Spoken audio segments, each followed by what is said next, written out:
I'm tracking wildlife in one of Wales's extraordinary landscapes, the Cambrian Mountains. These remote uplands form the heart and spine of Wales. With a handful of roads crossing this stunning area of mid-Wales, much of the landscape is only accessible on foot. Wildlife can be incredibly difficult to find here. But when you do find it, it's usually very special. It's a trek in what can be truly described as the last wilderness of Wales.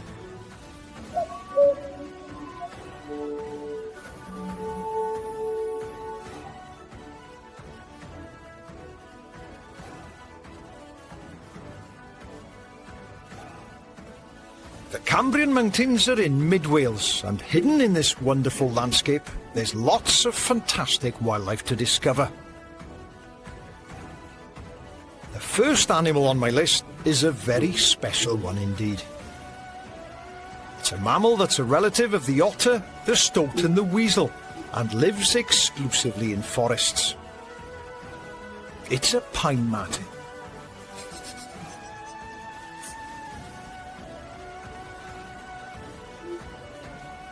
If you told me 10 years ago there's a chance to see a pine marten in the Cambrian Mountains, I would honestly have said you're mad. But what's happened is that over the last 5 or 6 years, the Vincent Wildlife Trust, they've been releasing animals into this area, and they're doing quite well so far. So if I am going to find this, well, it must be, I think, Wales's rarest and most elusive mammal, this has got to be the place to start. I'm in the upper Rheidol Valley in the northwest corner of the Cambrian Mountains. Much of the valley is forested, remote and perfect pine marten habitat. For years, native pine martens were thought to live here, but no one had seen one for decades. After extensive research by mammal specialists, the Vincent Wildlife Trust, it was concluded that the Welsh pine marten population was probably extinct. So animals from Scotland were released in this area to see if a viable population could be re-established. Oh, this is a cracking place. Come down a dead-end track really to the Hafod estate here. Very, very wild, very isolated. Beautiful place, full of wildlife as well. And I've come to meet a Frenchman who works here called Simon, because this is, well, hopefully, a really good place to try and find pine marten.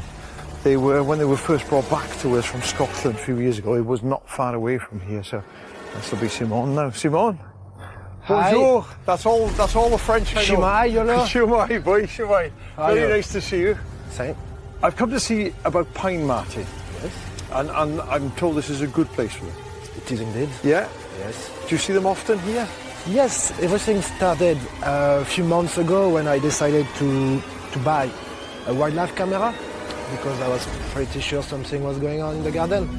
And so first I can show you over here if you want. Yeah, please do. Fantastic. So the first spot was over there, the compost tip. Right. Where I set the camera up, and a couple of days later, big surprise, first pine marten on the camera. So after only a couple of days, I thought that was quite amazing.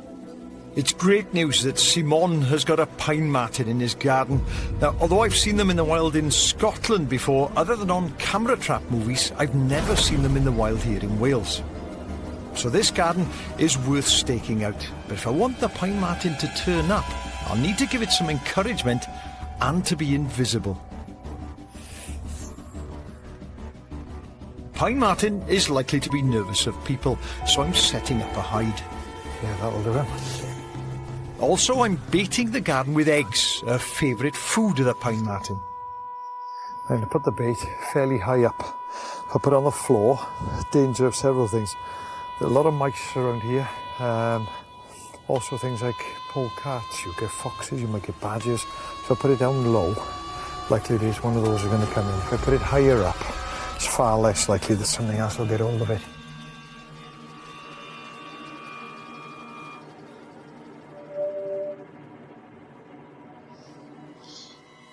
I'm all set up in here now. I've got infrared lights outside here lighting up the place. And I've got an infrared camera so that when it gets too dark for me to see, I can use this and I'll be able to see outside.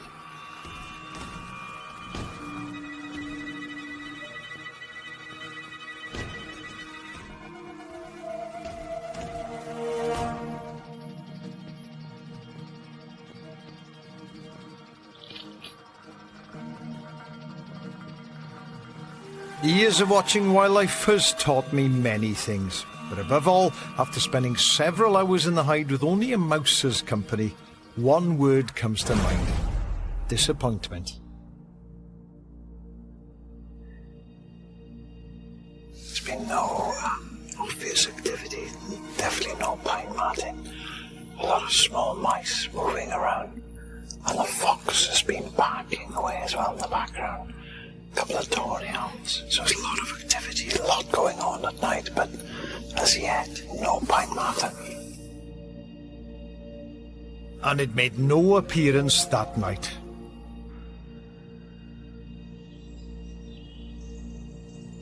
But the next morning, in the surrounding forest, I caught a glimpse of one.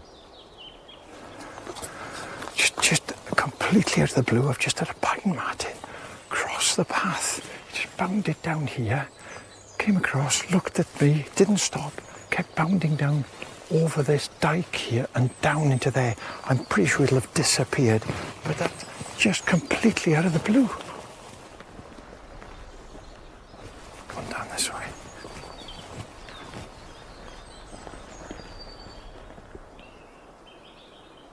Yeah, nothing, absolutely nothing.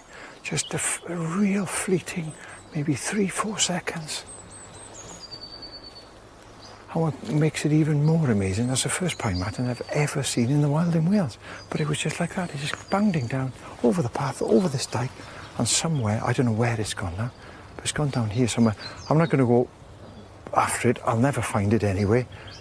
But it's a shame it's not working its way up a tree or something. There are birds alarm calling down here. Yeah, there are birds alarm calling down here, but there's a real tangle of branches. It may well have gone in there, but I would imagine if you saw people, it's gone up a tree, but I can't see any signs it's gone up a tree anywhere here. My heart is racing now. My heart is beating boom, boom, boom, boom, boom, boom, boom. I just can't believe what I've just seen. This patch of forest must be part of the pine marten's territory, so it'll be a good place to set up a hide. Let's have a look up here. Be careful with your footing here. Yeah, this looks really nice here. I love these old trees, well, full of nooks and crannies where a pine marten could den up. This looks good. A lot of cover up here as well. Lots of mice and voles in there. This looks really good. Desperate to entice the pine marten back, I'm blitzing the area with every conceivable pine marten goodie. Eggs, jam and peanut butter,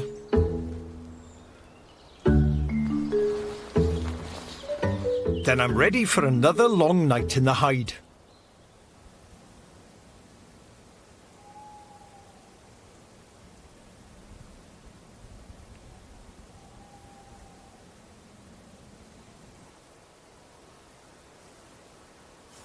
Hopefully, this time, I'll get something better than a mouse.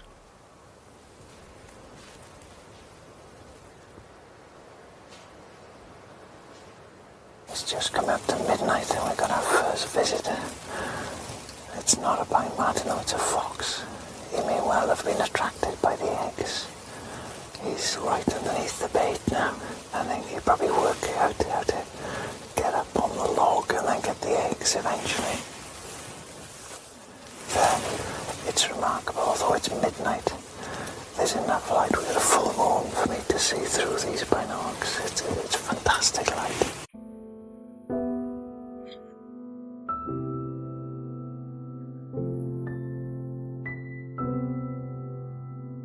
He's heading straight for the food.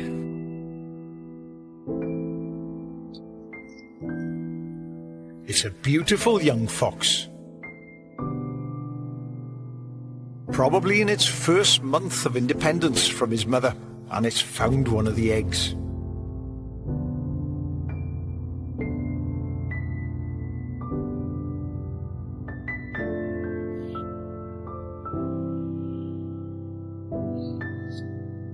I think he's got one egg. He'll undoubtedly go back and get the other one. He's not going to leave that one. It's not my fault. I'd say it's pretty cool.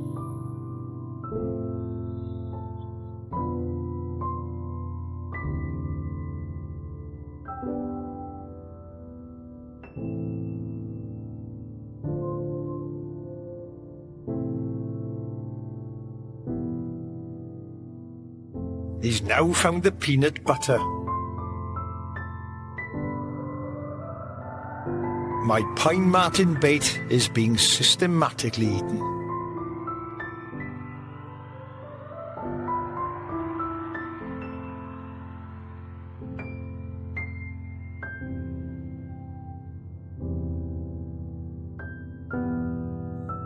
He's just helped himself to the second egg now. And that's the last of the bait. So I think what he'll do is, I'll let him eat it. He's up at the hole eating it. I'll let him eat it. And then when he goes, I'll leave it 15 minutes and then I might as well go. Because there's no bait left to attract the pine marten. Nice to see you folks.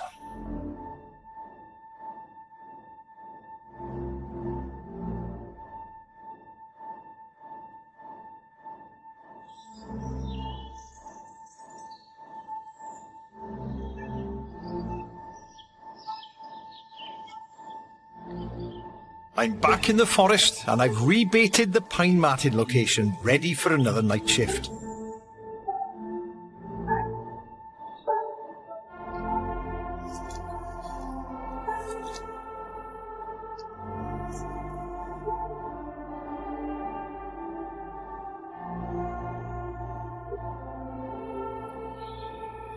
I'm back in the hide now. It's about 7 o'clock, so it is getting dark. I've got the eggs higher up in the trees so that the fox can't get at it. A badger probably won't be able to get at it either. And it's there specifically this time, just for the pine martens. So it's fingers crossed now.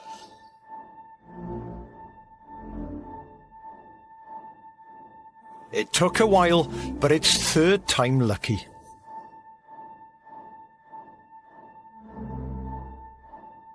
Oh, yeah.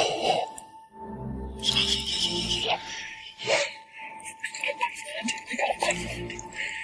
He's at the tree after the eggs. We got a pine marten. Oh, wow.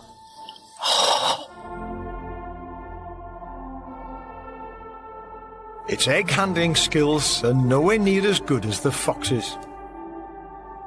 I hope he hasn't broken it. He's finally got the hang of it now.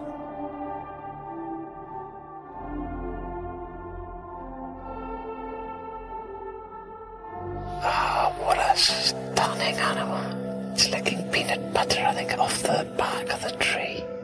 Amazing views. Absolutely amazing views. It's just staying up the tree at the moment. It's looking around every now and again, making sure it's safe. There's no idea that we're here.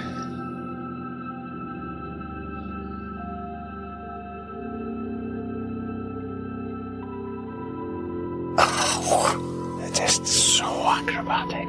Just amazing mammals. Really are amazing mammals. It's the first time I've ever seen a pine marten leap around in the trees quite like that, you know. And people had explained to me how agile they were and such good climbers because they are arboreal and spent a lot of time up trees. But it's the first time I've actually seen it with my own eyes. Incredible animal. Amazing animal. Where have we gone, boy? Oh, here we go. He's gone up the tree. I think he might be looking for some eggs, but I don't think there are any more eggs up there now. But it's amazing to think that here I am in a hide, in a woodland in the Cambrian Mountains, watching pine martins. If someone would have told me 10 years ago that I'd be doing this, I'd have said, listen, you're mad. Not a chance, not a chance. And yet here I am. It's an amazing feeling.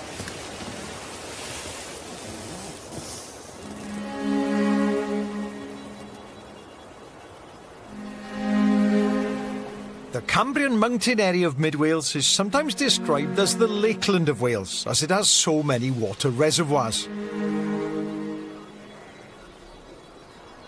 In the south you have Llyn Brianne, which supplies water to a big portion of South Wales. In the centre there are the stunning reservoirs of the Elan Valley, which supply Birmingham.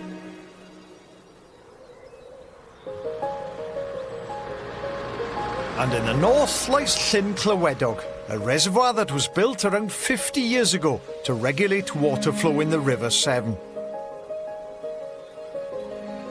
And it's here where I'm heading to next, to track another species that's only recently returned from extinction to Wales.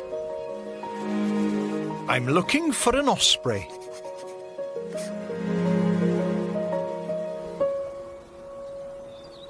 Soon after the Clywedog Reservoir was built, there were regular sightings of ospreys fishing on the lake, but none had stayed here to nest. To encourage them, nesting platforms were put up in the conifer plantations surrounding the reservoir, and around 5 years ago, a pair nested here for the first time. They've returned each spring ever since. Now, I've seen ospreys at nesting sites many times, but I've never actually watched one fishing here in Wales. This is my next task. I think the best tactic here is to go and have a word with some of the fishing boys here on Clywedog. I know some of the boys that fish regularly up here. It's a big reservoir. There's no point in me just going around aimlessly. If I can narrow it down and get a bay or one particular area where the osprey kind of concentrates, I should be able to get a watch it fishing.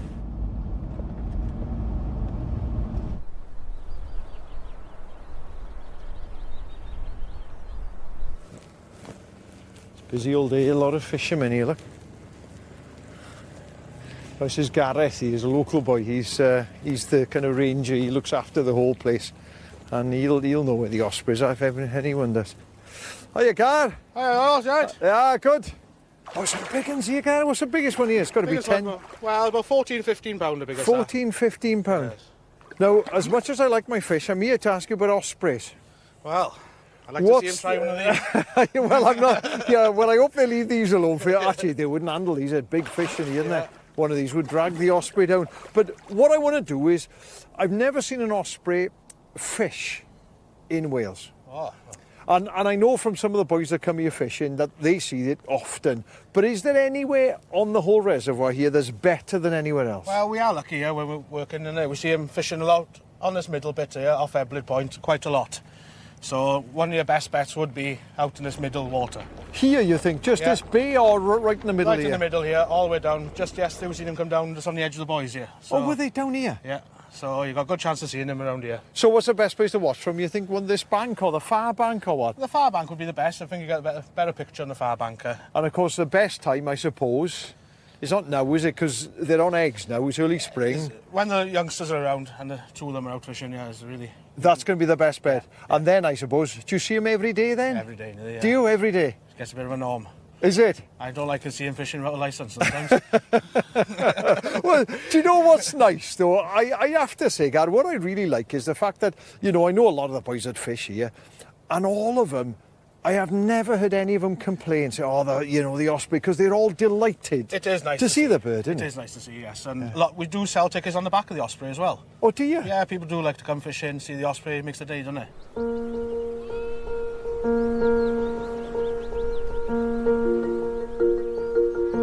By July, nearly all the birds around Llyn Clywedog have had their chicks. And the osprey chicks are as big as the adults and are very hungry. So fishing activity should be regular.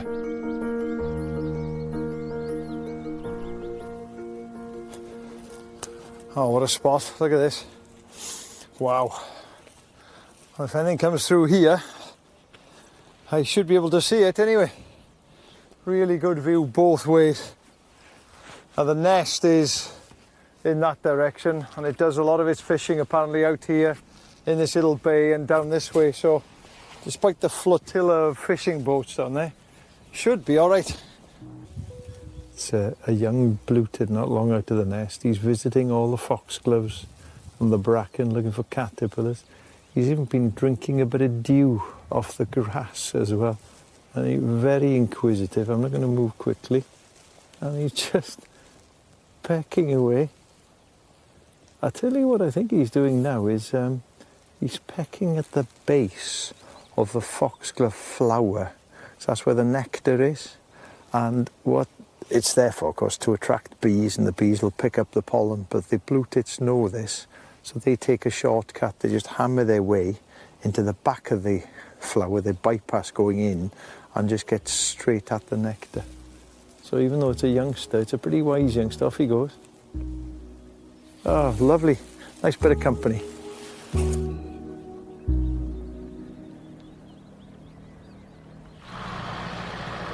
I've returned to the reservoir at first light the next morning. It's gloomy and damp, a typical Cambrian morning. No deterrent, hopefully, for a bird that spends much of its time plunging into water.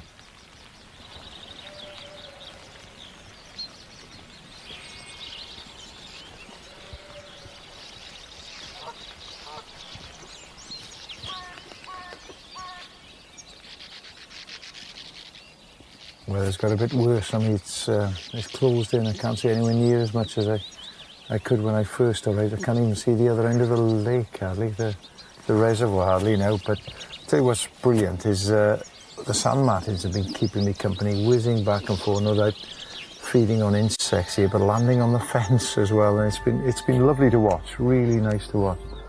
But no ospreys as yet.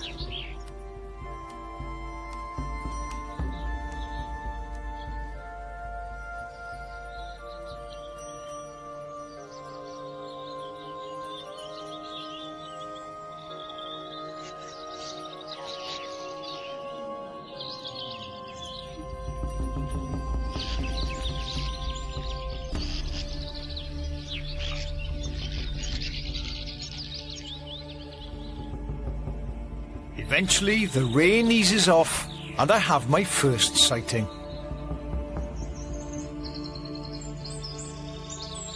Well, this is a promising sign. We've got the osprey, the male osprey, circling above the water, quite high up though. Came down from here, and he's gone down a little bit, but he's circling, looks like he might be gaining height to move off, but at least we've got a bird. First osprey I've seen all day. Where are you going?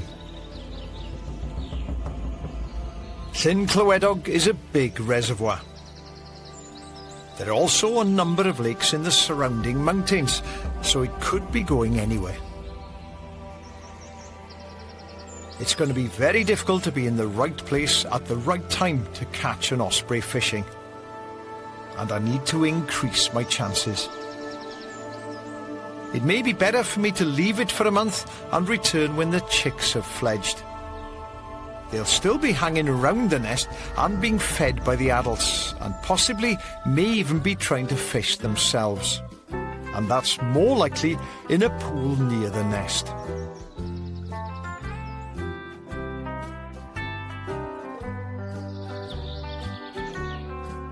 It's now early August and there's a lot of activity around the nest.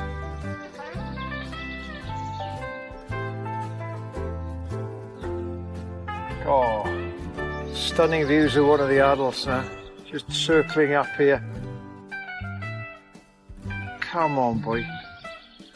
Please fish for us. Looking down at the water, getting higher up, just circling around here. Look at this, just overhead. Come around here. Size on that bird. Look at that. Look at that.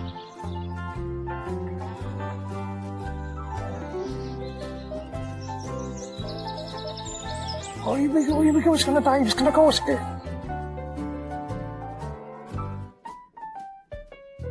No, it's not. No, it's not. No, it's not. Ah.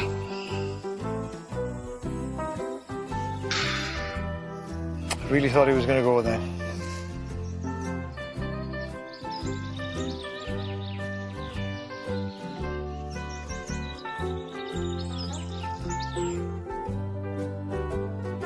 Oh, are you going to go down? Come on, come on, come on, yes!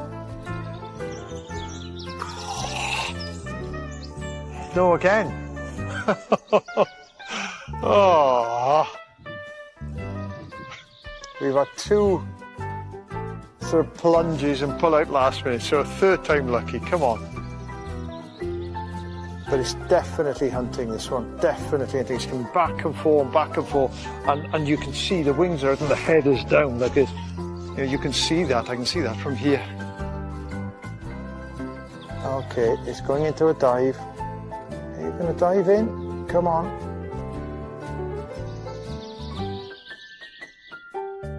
The ospreys teased me all day with their false dives. Eventually, one was caught on camera, and the skill of the catch is impressive.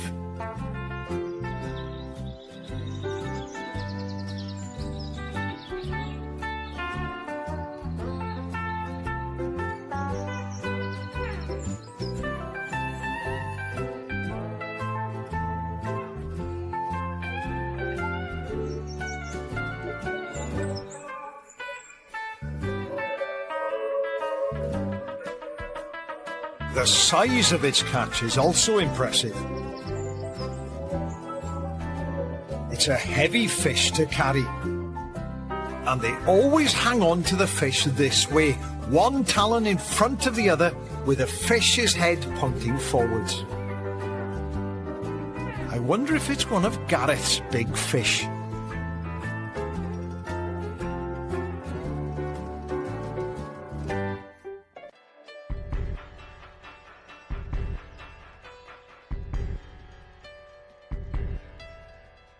In my next trek in the last wilderness of Wales, I'll be looking for a bird that has the most recognisable call of all. The cuckoo. Here she comes, here she comes. It's easy to hear, but not so easy to see. I'll be finding a squirrel that's unique to the Cambrians, and a rare upland bird with another distinctive call. The golden plover. Staying in Wales, Derek Brockway is lacing up his boots for a seasonal tour of some of the country's best walks. Weatherman Walking is streaming now on BBC iPlayer. And staying with nature next here on BBC Two, ending on a high note. Charlene Spiteri's been busy at this year's RHS Chelsea Flower Show.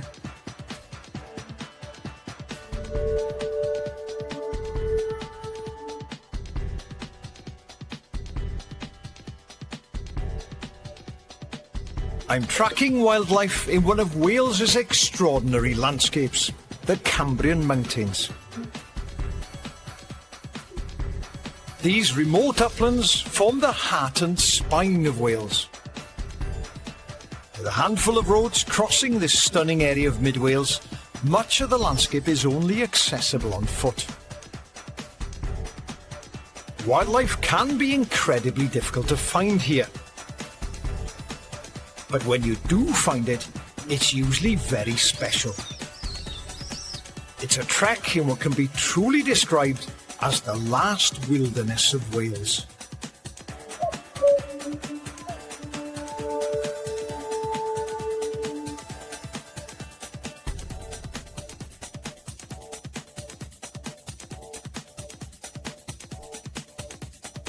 I'm heading to the Marteg Valley on the western edge of the Cambrian Mountains.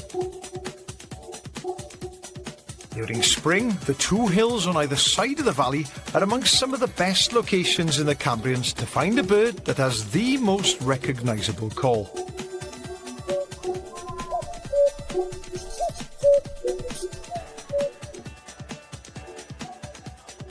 It's cuckoo morning this morning. Trying to see a cuckoo. They're not long back. I know they are back. Haven't heard one yet this morning. Look around at the habitat. You know, this is just the kind of habitat that cuckoos love. This mix of bracken, a few scattered trees as well. And up here you've got rocky area with heather and bilberry. They feed on these big hairy caterpillars, and places like this are some of the few largely unspoilt places left that cuckoos love. Oh, hang on. Cuckoo. Well, that's quite cool. They're here anyway. But hearing one and seeing one, two different things. So I think this one's called, yeah, it's calling from over there. There's also a really nice bit of habitat around the corner and up here. So I'm going to go and place myself probably quite high up in amongst these rocks. Hope that it'll come up, because usually it's the male, of course, that calls. He'll sit up on a tree or on a rock and get a nice view of it. That's the theory. This section of the Marteg Valley is called Gilfach, and it was once an upland farm. It's now owned and managed as a nature reserve by the Radnorshire Wildlife Trust. If you go back in time some 60 years ago, as well as a cuckoo, you'd have heard the sound of steam trains in this valley, as it was on the route of the old Mid-Wales Railway that snaked through the Cambrian mountains. It's a Bronze Age burial cairn here. Look at this. Dating back, what, about 4,000 years? So even way back then, you know, obviously this place had some significance to the people, and what a fantastic place to be buried.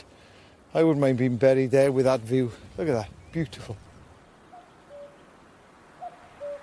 The cuckoo is still calling across the valley. And I know what you're thinking, why aren't I over there where the bird's calling? Well, I've had to run around from these birds before. What'll happen is I'll go all the way over there, the cuckoo will come over here. I'll come back over here, the cuckoo will go over there. I've arranged to meet Sylvia Kojukaru, who's one of the wardens here. Hello. Good morning. How are you? Good, thank you. Are you out looking for anything in particular? See the binocs there? Well, I'm looking for new species to add to our sighting maps, because we like to update it for the visitors so they know where the new visitors are. Like common white throat, there's one just down the path, and it would be nice for them to know where to look for, and just enjoying listening for the cuckoo. Well, that's what I'm looking for. I'm actually trying to get fairly close to one, to see one. I mean, I've heard it because it's over that side of the valley, I think, well, isn't it, unless you can fly. I know, it's not going to be easy. It's not going to be easy.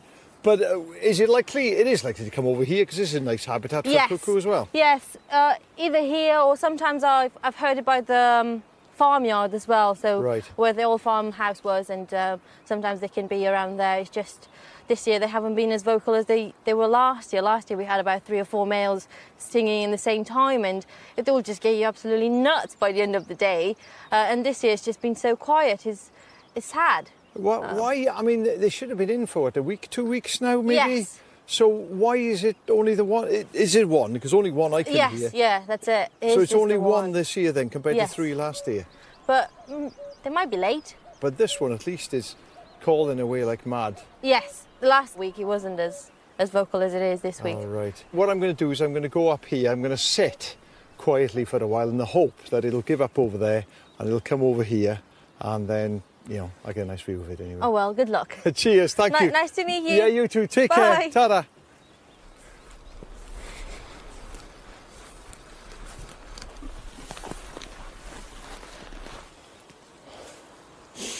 It's not the easiest walking, it's got to be said. Straight uphill through heather and bilberry and gorse.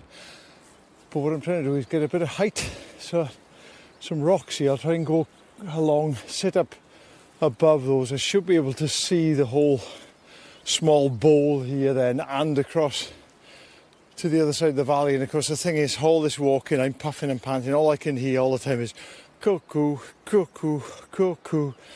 All of it from over there. Never give up.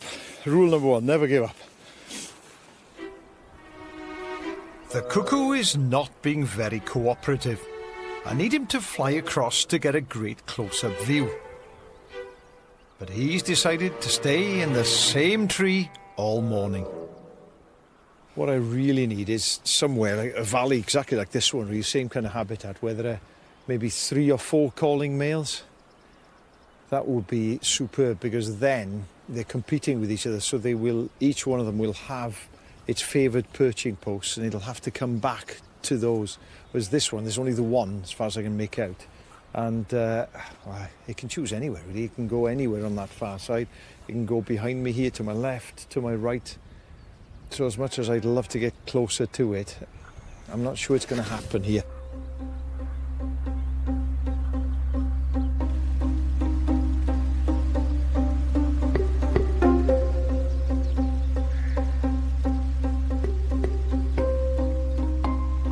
Moved on now, Delan Valley. I had a tip off that there's a cuckoo on a farm up here belonging to Brian Lewis.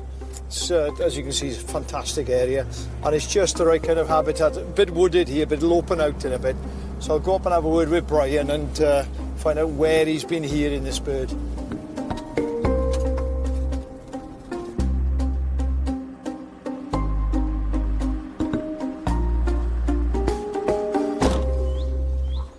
Hello. Hello. Hello. Hello. Hello. Morning. How are you? I wonder if you can help me. Sorry to intrude. I just had a tip off that there are cuckoos around here, and I'm looking for cuckoos. I'm going to film cuckoos. All right, yeah. I've heard one or two, but someone said that this is a good area for them. Yeah, there's several about here. They've seen a few about here now this spring, up on the side here. Up on this bank here, on is these it? birch trees and that, and Yeah. back up to the right. Yeah. And also out toward the other side of the house there. Where are you now? Which bits? Well, like, come to here if you like. Out Yes, along thank here. Out along that bank there, that hedge bank. All right, yeah. And back up to the left here. Up as far as the bracken goes, really, is it? Yeah. And along this hedge here. Them birch trees down there. Right. But quite often up here, they're not too far from the house, really. Right, okay. My wife saw a couple the other morning. There was a couple chasing each other. Have you heard any this morning? No, yesterday I heard some. All right, so they are around. Yeah. They're quite mobile. I think when they first come in, they tend to move around a bit, you know. So, All right. I'll go up if it's all right with you. Is it all right if I go up and have a look? That's fine, you go Yeah. wherever you like. Brian's farm is in a fantastic location with great views of the Elan Valley. It's a beautiful spring morning, and as well as cuckoos, swallows and house martins have arrived back from Africa to raise young in the Cambrians. While the house martins build their nests under the eaves, the swallows build their nests inside the barn.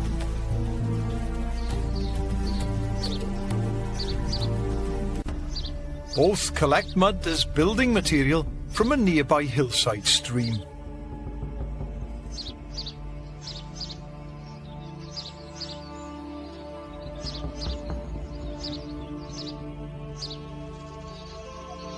Oh. Cuckoo. Coming from over here somewhere though. Where's that then?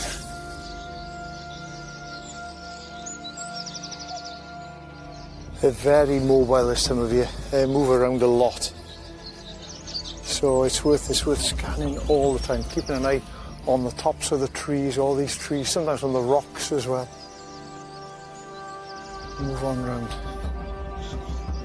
Pretty much all the land on Brian's farm is excellent cuckoo habitat, and with so much land to cover, it's going to be tough to locate one. I just have to keep on walking and scanning, and eventually make my own luck.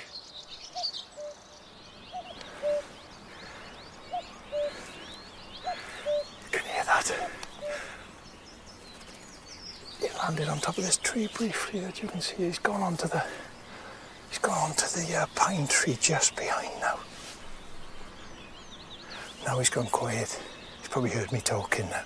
But I think we shocked each other. I very nearly walked into him. I'll go on slowly and I'll try and get some height, get above all of these trees here. He obviously does favour these trees, so this looks like it's going to be the ideal spot in the ideal weather as well.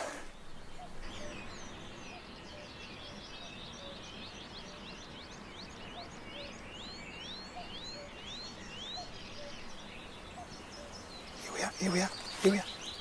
That's a male after a female.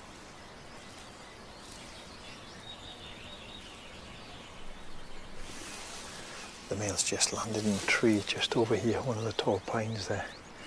I'm just hoping it'll work its way down.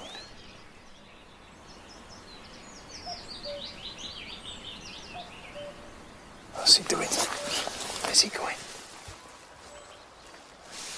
Male and a female, very active up here now. You can see the male sitting out. Is that him?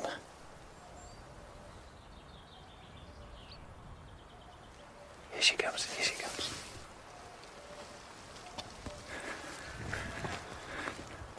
Just dropped down. Just dropped down. That's the thing, they're really jumpy, so really I need to maybe go along a bit and just sit and wait. Eventually, they settle on one place for their courting, and their engagement is intense enough for them not to notice that I'm watching. Oh, this is lovely. I've got both birds together on a tree, briefly. I thought we might have had a bit of mating then, but no. He's still on the tree. He's calling away, and he's just been joined by her again. She's been mobbed by meadow pipits. Oh, this is nice. It's the first time I've seen a male and a female together like this for quite some time. It's a very gutsy little meadow pipit by the male, mobbing it every now and again, and the difference in size is just very striking. And to think that she will lay an egg in the nest of a meadow pipit. Even from here I can see her brown face and brown collar here as well. He's got a much lighter face. He's a bigger bird as well. The male has come in and moving really slowly. He's come in and he's perched up in these tall pines here. It's beautiful, absolutely stunning. Singing away.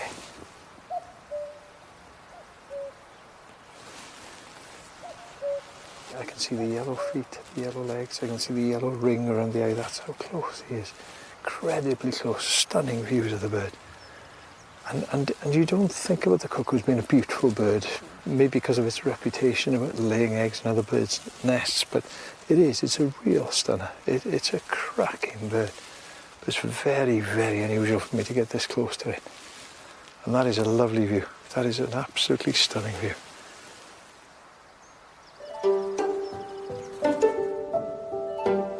There are large areas of conifer plantations in the Cambrian Mountains. They are amongst some of the biggest areas of conifer woodland in Wales. And this has helped to save one of our most endangered animals, the red squirrel.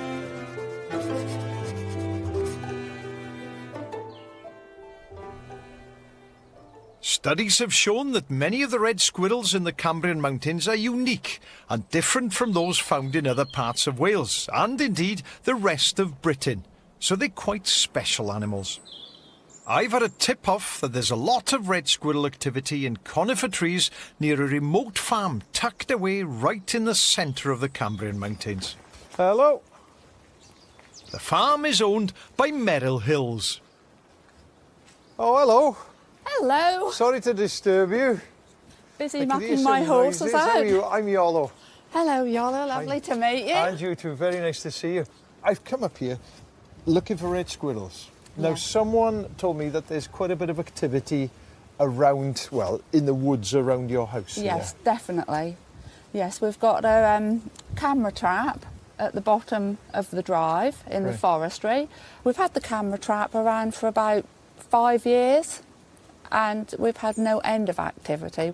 Are they active now then? Yes, they are. We've had up to 4 or 5 different squirrels. We know there's at least 4 or 5 different squirrels. All in this area, just around the house though, in this is woodland just around the house? on the camera trap. We've caught the pictures of them. Merrill has a feeder for the squirrels in the woods, so it'll be a great opportunity to see them. Oh, it's exciting to have reds, isn't it? On the way to the woods, there's an added bonus. A flock of crossbills drop in with a characteristic chip-chip call. You know, I haven't seen one close up, and I had one. There was a bird on the wall in the yard a few weeks ago, and I meant to look it up because I'm sure that was a crossbill. Yeah, no, that's them up there. If I give you my binocs, look, have a scan through there. I hope they fit your eyes. Just have a scan along the tops of those trees. See the ones with all the I can see one just right. There you go. Just find those and then you can focus in on them because they're worth seeing. It's a family with several youngsters. They're feeding on cones, their speciality. They have the most amazing bills. One of the mandibles turns either left or right as an adaptation to tweak inside the cones to prize out seeds. Every now and again, they'll even cut off the cone, hold it in their foot to get at the seeds. An adult is feeding one of the juveniles. He doesn't quite have the bill technique yet. Oh, it's a nice bit of wood metal, isn't it? So what do you put in there then usually? There's nuts, Oh wow, there's cob nuts and sunflower seeds. Is it the cob nuts that they love? Yes, they love the cob nuts. It's always the same with red squirrels. You can put a variety of stuff. They'll always come for the cob nuts. Yeah. And is there a particular time of day? Are they more active in the morning or in the evening, or do they just come and go? I think because there's all different squirrels, they come in all day. They can be here at first light until dark.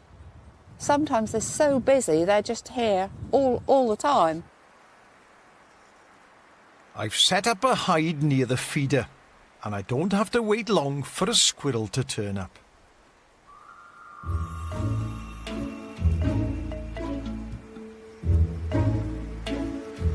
Oh no, there we go, it's on the feeder, it's just come up on the feeder.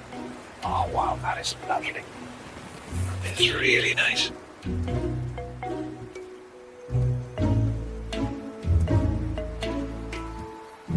Big bushy tail. It's lovely. The body is kind of a rusty red and the tail is a little bit darker.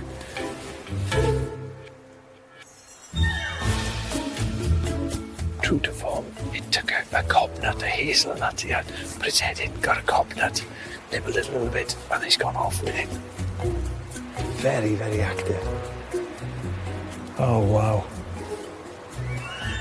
It's eating it high up in the tree now. That's beautiful. It's in a typical squirrel pose. It's got the nut like this, holding the nut with its tail coming up over its head here. Lovely animals.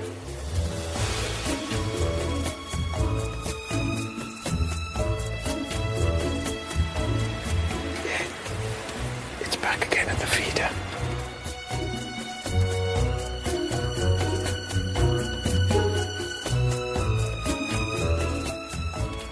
Oh, that is lovely. It's done exactly the same. It must have gone off, I think, and cached the nut, hidden the nut somewhere. It's come straight back and it's taken another nut and gone off again with that one. And what squirrels, like a lot of mammals, will do is if there's an abundance of food, which obviously there is here, they'll take them away and they'll bury them, they'll cache them, they'll hide them, and they remember where the vast majority of them are over the winter, because the winter's a hard time for them. They spend a lot of time being less active and in their dens during really bad cold weather particularly. But they'll remember where they've cached a lot of these nuts, and then they can find them again. Amazing memory they've got. We used to have these all over the country, everywhere. And now to think that in mid-Wales, well, anywhere south of sort of northeast Wales really, this is the only population. This one in the Cambrian Mountains is the only population left now.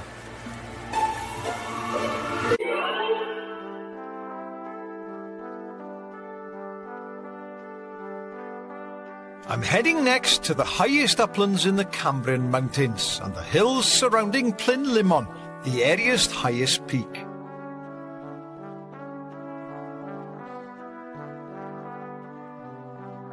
It's a warm, late spring day, and butterflies are out.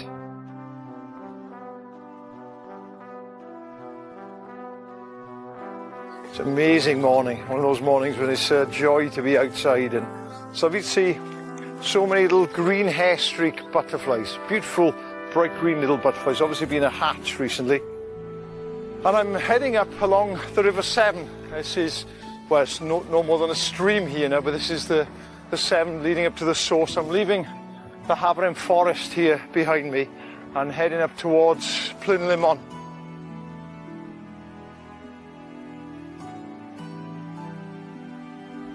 The hills around Plynlimon are amongst some of the most isolated in Wales, and it's here where I'll find one of the rarest breeding birds in Wales, the golden plover. I've walked the high tops of the Cambrian Mountains every spring for over 30 years, looking for golden plover. And during that time, like much of our wildlife, breeding golden plover have declined in Wales by over 90%. It's a devastating decline, but hopefully a few birds still nest here.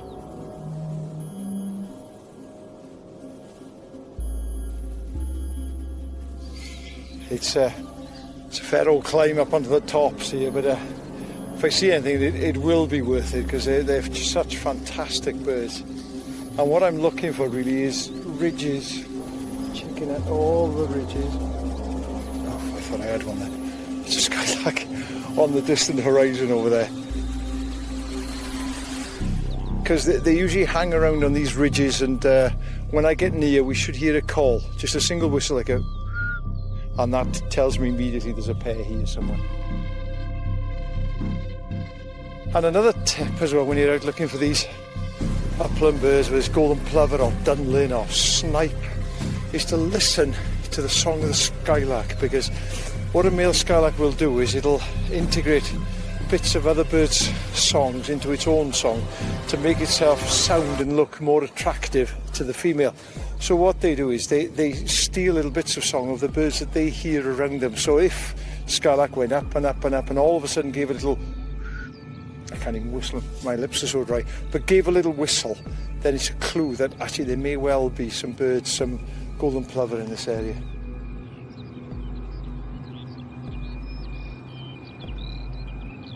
This skylark isn't giving any clues.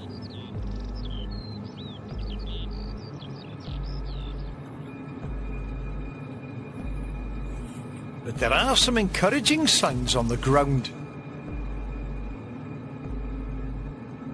Quite nice, look, just having a look around, see what's here. Golden plover feather.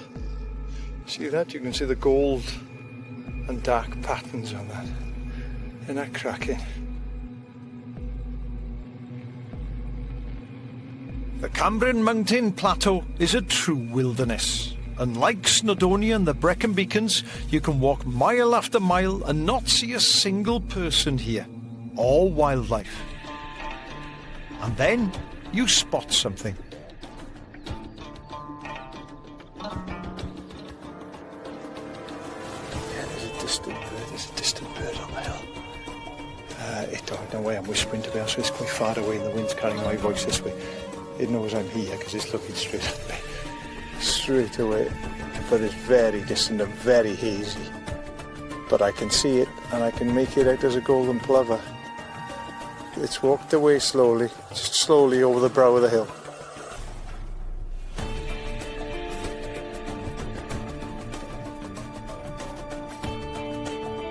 Just fantastic little birds. They really, and you know, the name golden plover, they are golden, they're genuinely golden. They've got this beautiful golden back, and the male has got this lovely black line which goes into a big black belly as well.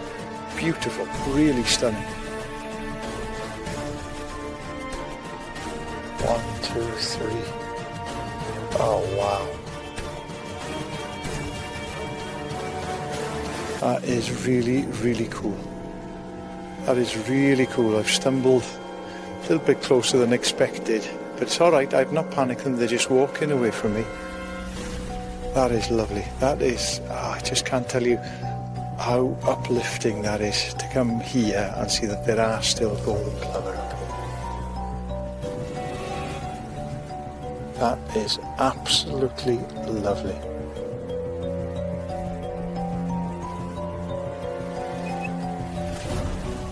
To remain here in the Cambrian Mountains in future years, the golden plovers must be able to rear chicks that survive. Unfortunately, this happens less and less every year. A male was hanging around up here. So I come up and have a look, because you never know what you'll find. if they have bred this year, obviously they haven't been successful so far, but sometimes you can see signs of breeding with eggshells or whatever it is.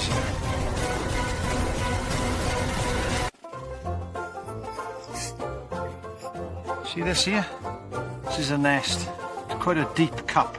She doesn't use anything, she'll pluck some of the vegetation out, and when she sits, she'll sit right down deep there like that. She's in a place where she can see all around her as well. If there's any threat, she can come up off that nest immediately. But that's it, isn't that lovely? There are no eggshells, there's nothing around that, so it hasn't hatched naturally. And if it had chicks, often you'll find little bits of poo around the edges where the chicks have had their first poo before she's moved them away. So probably, I would imagine it's been, well, if they did lay here, it's been predated by something, which is such a shame. I really hope they've raised chicks successfully somewhere else on these high tops. I also hope that when I'm at my annual spring pilgrimage to the Plynlimon Hills in years to come, that they're still here. It'll be a poorer place without them.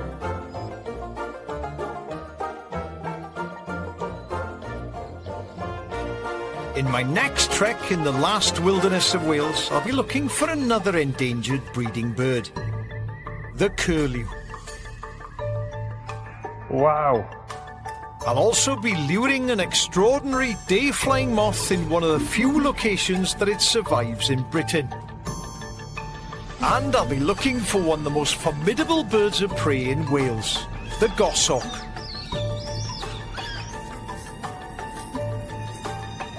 In the highest peaks in the world, one family, two climbing tragedies and the search for peace in the place they lost so much. The Last Mountain, a powerful and poignant film streaming now on BBC iPlayer.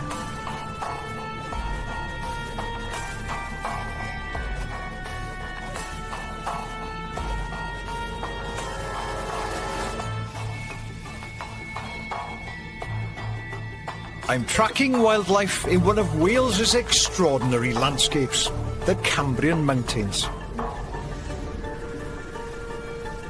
These remote uplands form the heart and spine of Wales. With a handful of roads crossing this stunning area of mid-Wales, much of the landscape is only accessible on foot. Wildlife can be incredibly difficult to find here. But when you do find it, it's usually very special. It's a trek in what can be truly described as the last wilderness of Wales.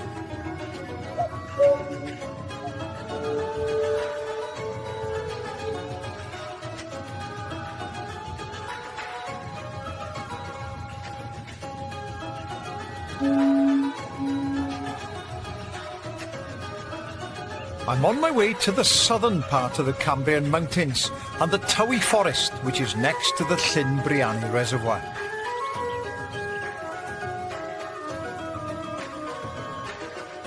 It's there where I'll find a big, formidable bird of prey called the goshawk.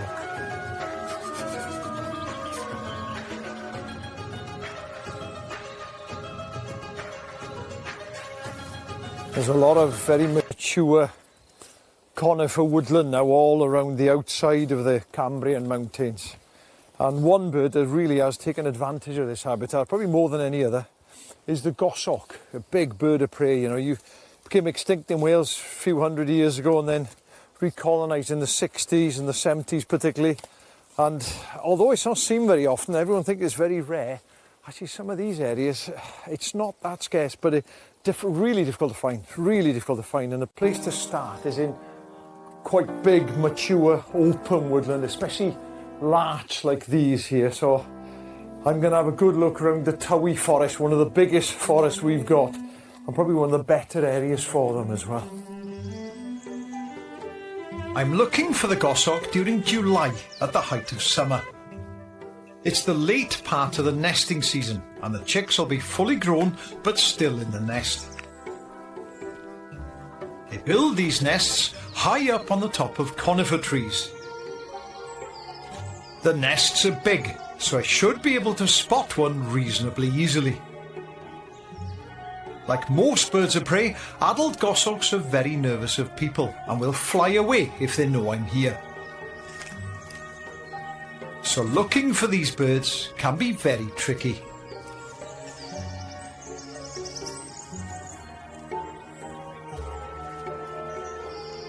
There's a nice standard larch in here, big, nice open larch. And goshawks they're big birds, they're heavy birds, and they want these mature woodlands to move through and to nest in.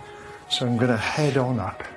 What I'd usually do is go right up to the top and then wind my way down. But at this time of the year, they should have, if there's an active nest, they should have chicks in the nest. So there should be some signs around, whether it's what they call mute, which is feces, basically whitewash poo, you know, or bits of bone and maybe a feather or two. So let's go into the wood. You see it's opening up straight away. See what we can find in here. They're always on these very steep slopes, so it's not easy walking, really. So as looking up, you've got to keep looking down as well. Look for signs, whatever's around here. Yeah, look at this. What have we got here? Look at that. Oh, well. That's a good sign. That is a very good sign. Look at that. That's the sternum, the breastbone of something like a pigeon. It's quite a deep one, so big muscles, which will be flying muscles there. If you see, the end has just been ripped off and it's been punctured just in there as well. A buzzard can't do that. Kestrel, sparrowhawk can't do that. The only bird we've got in mid Wales that can do that is a goshawk. So there's a goshawk in here somewhere, you know, so that's quite a nice sign.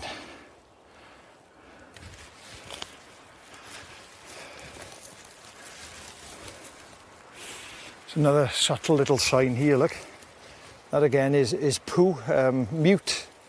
It's whitewash, bird of prey, feces. Now there's nothing to say that that is definitely goshawk, but you add that to the sternum, to the breastbone we've already found, and that is a good sign. I'll wind my way up. I'll have a scan, see if I can find a big nest. And one thing I should say at this point is that I've got a special license to monitor these birds. They're protected by law, so it's against the law to disturb them. So I'm going to go in, try and find a nest if there's one here, try and find out what's in there, make a note of that, and then I'm going to get out almost immediately because I really want to disturb the birds as little as I possibly can.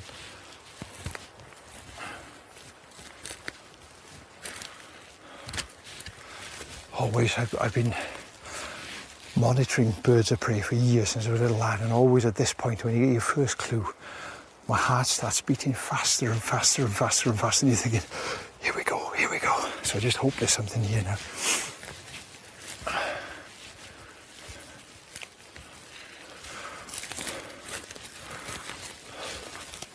Oh, yeah. Bingo, bingo, bingo. Yes. Oh, wow. Yes, indeed, huge nest.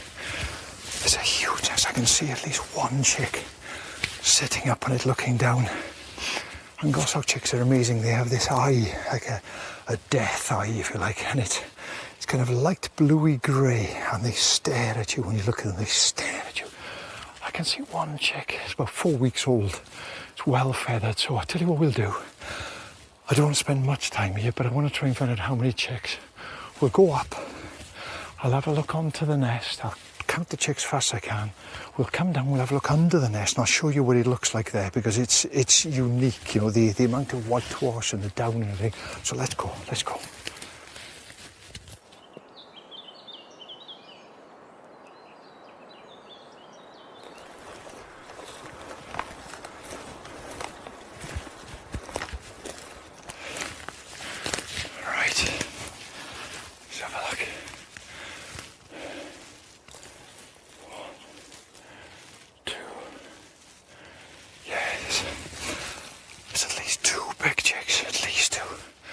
Possibly 3.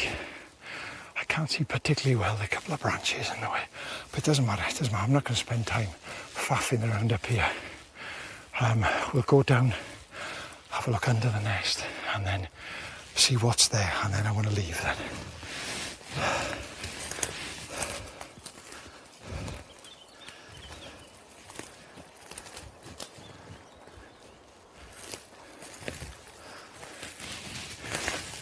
the size of that nest, look at that. See how big it is? It's got to be about 1.5 meters across. About, what, 1/2 metre in depth, and one of the surefire signs you can see straight away is all the down. As the down comes off, initially the adult will lose some, but the chicks particularly, you get down all around that nest. It looks like it's been a pillow fight, and that is a typical hawk thing. Sparrowhawks do it, and goshawks, but a sparrowhawk nest is just nowhere near as big, you know. So even from afar, if you saw that, you'd know instantly that's a goshawk nest.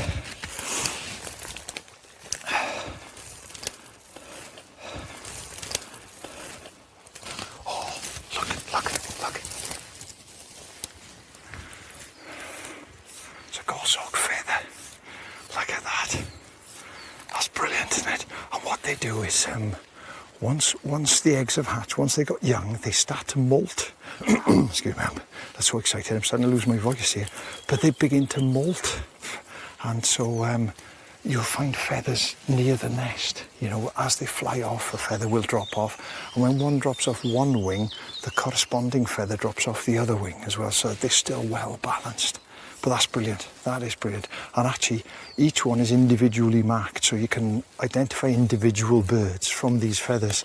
And people I know have collected feathers, and they've been able to tell when the old female, let's say, has died and a new female has come, just from the markings on these feathers. That is pretty cool. I'm glad we found one of those.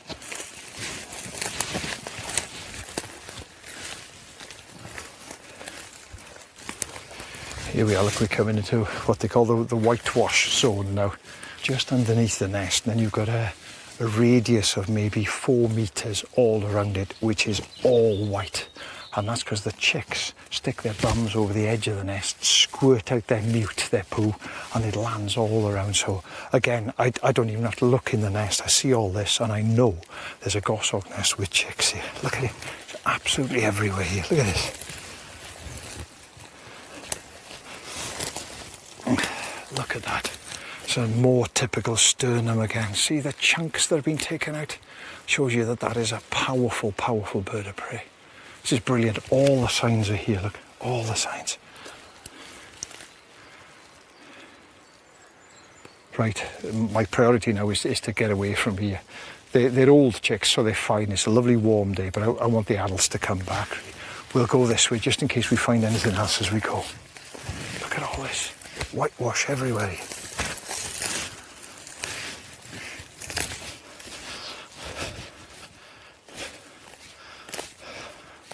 Always absolutely buzzing when you find something like a goshawk nest. You know, I absolutely love it. But then when you come away, you're just thinking, right, okay, get away as far and as fast as I can. Let the parents come back. What a lovely bit of wood. Really nice bit of wood. And a bonus, goshawk feather. Made up with that. That's brilliant, that is. I've left my cameraman hidden away in a hide to wait for the adults to appear. Soon, the call of a returning adult is heard. The chicks know it's coming and scan the forest.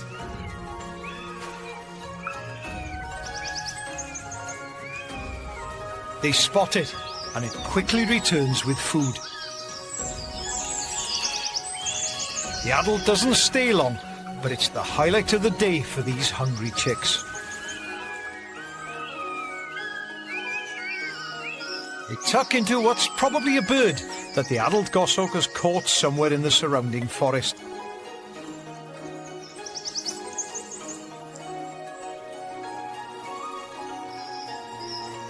Then they do what any young chick does after a belly full of food.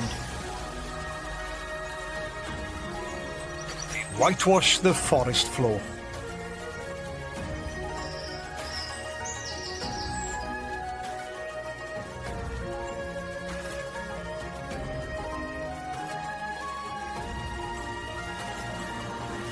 Different species of birds of prey are found throughout the Cambrian mountains.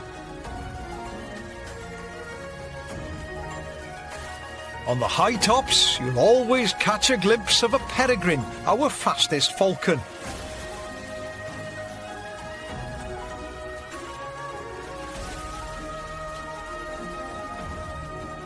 You'll also find our smallest falcon, the merlin. It's a much rarer sight.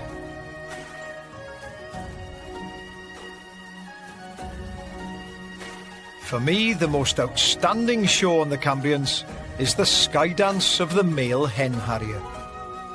It's displaying to attract a female.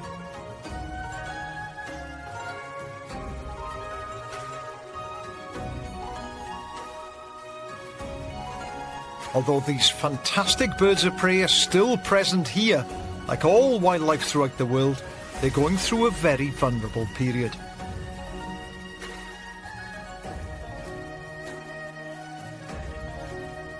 Some species in the Cambrian mountains are having a particularly tough time. The rolling hills above the Elan Valley are often described as the Great Welsh Desert because they look like sand dunes. While it's only a resemblance, the hills are in danger of becoming barren of wildlife, as many species here are in serious decline. I've come to the Elan Valley to explore the land surrounding the reservoirs, as it's here during spring that you'll find one of Wales's most critically endangered bird species, the curlew.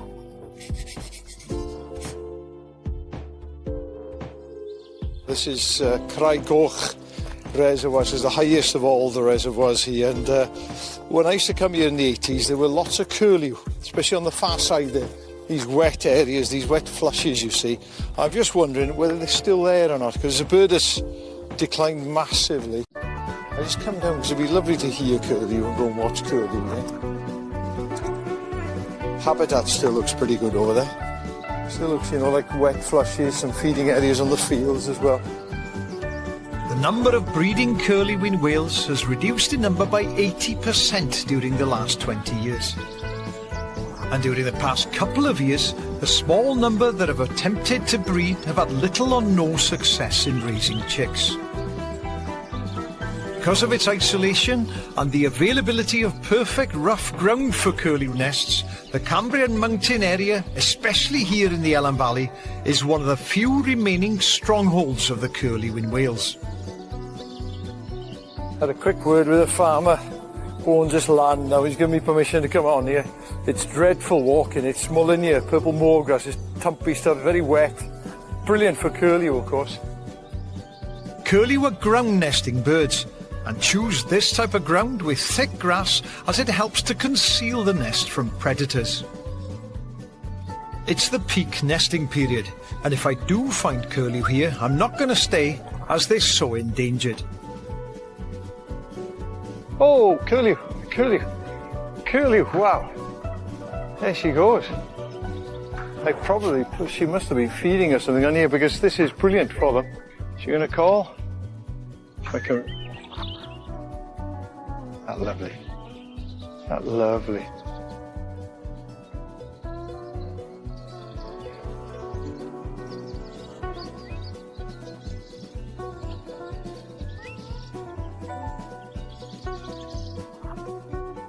Do you know what, that's sound of my childhood, that is. I grew up with that call and that song all around me. I just love listening to curlew.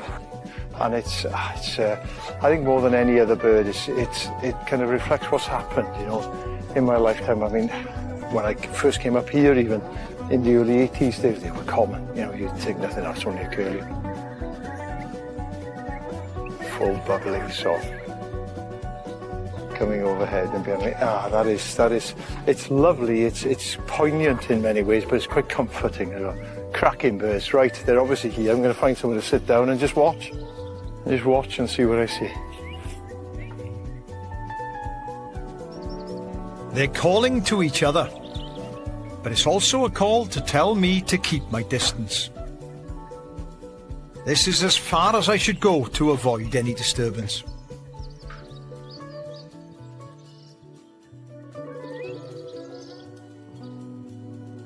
Just decided to move on a bit. There's a more rocky hillock here where they're less likely to nest, for one thing. I'm not going to be anywhere near the nest up here, and they're less likely to feed up here as well. Most of the feeding will be in the wetter areas. They've got that long beak.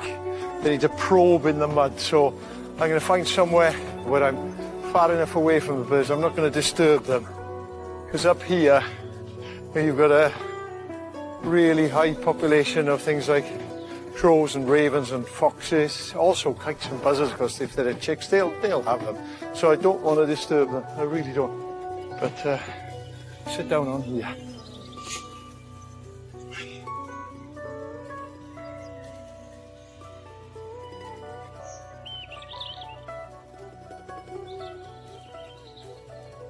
At least 3 birds are calling, which is brilliant news. And one of the birds is showing some nesting behaviour.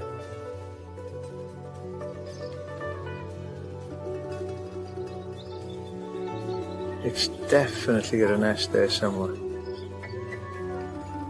It's kind of walking along pretending it hasn't got a care in the world. If I keep watching it, it's a long way off. It's a very long way off, and it's just so warm. I mean, the warm weather means it's lovely to watch, but there's a haze, real heat haze over there. You can't make it out very well.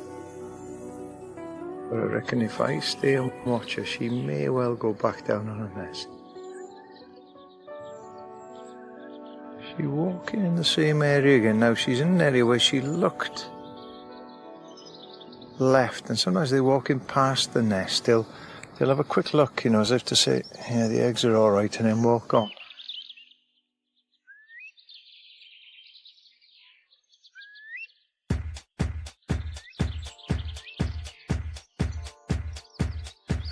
Yeah, there we are. She's settled down. Yeah, she has. She's settled down. I think she might even have turned the eggs over with a beak. Just can't quite make her. She's so far away, and she waggled herself on the eggs, and she's settled down. She's settled down in a nest over there. That's brilliant. I can just make out the head and the beak. That's all I can see. Oh. Yeah, she's gone.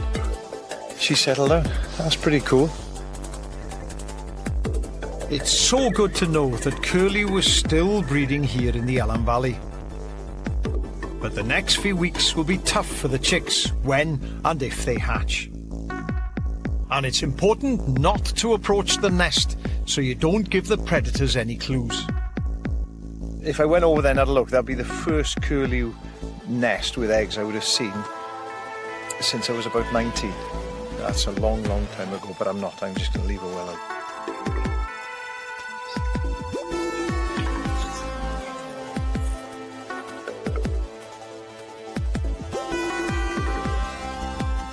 I've returned to the Elan Valley a month later during June to look for another rare species.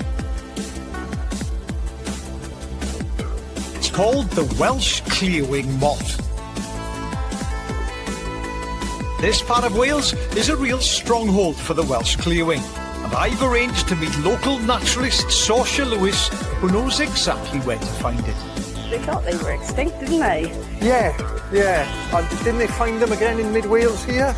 Yeah. And in North Wales as well, is it? That's somewhere right. in Cumbria somewhere. That's right. And that's it, isn't it, in the whole of the UK? That's originally where they found, but I think they're starting to find Carrick Chase is another place that you can get them now. Oh, right, okay. And I think they found a new site in the Beacon.